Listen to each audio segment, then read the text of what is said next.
네, 이번에는 작은 목소리를 크게 듣고 따져보는 소수 의견 시간입니다. 그동안 뉴스를 통해서 집배원이 과로사했다는 소식을 종종 전해드렸는데 지난 10년 동안 166명이 사고나 자살, 과로사 등으로 목숨을 잃은 것으로 확인됐습니다.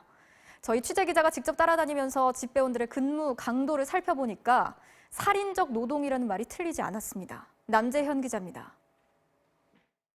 지난해 5월 21년차 집배원인 47살 곽형구 씨가 자신의 집에서 숨진 채 발견됐습니다. 부검 결과 사인은 동맥경화. 같은 우체국 소속 집배원이 같은 동맥경화로 숨진 지 2달 만에 또 목숨을 잃은 겁니다. 이 관리를 잘했던 직원이에요. 남자가 술, 담배 안 한. 지난 10년간 166명의 집배원이 목숨을 잃었습니다.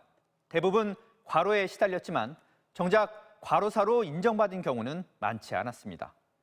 대체 집배원들에게 무슨 일이 있는지 일상을 동행 취재했습니다. 2년차 집배원 강인호 씨.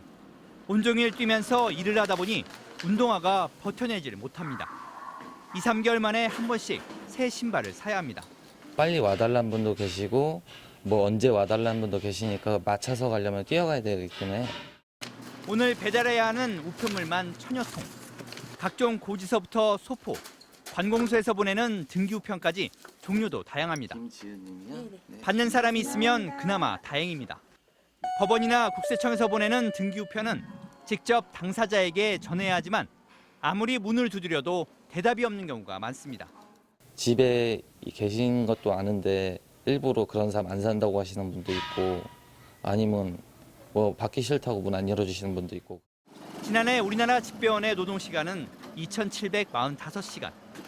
우리나라 임금 노동자 평균인 2,052시간보다 693시간이 많고 날짜로 치면 무려 87일을 더 일하는 겁니다. 육체적 피로뿐만이 아닙니다.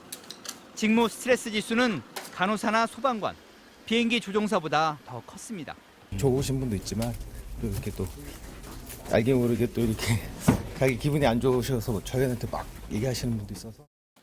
이렇다 보니 보통 스트레스가 원인인 동맥색전증이나 고혈압성 심장병 발생률도 교육 공무원보다 각각 3배와 2.4배가 높았습니다.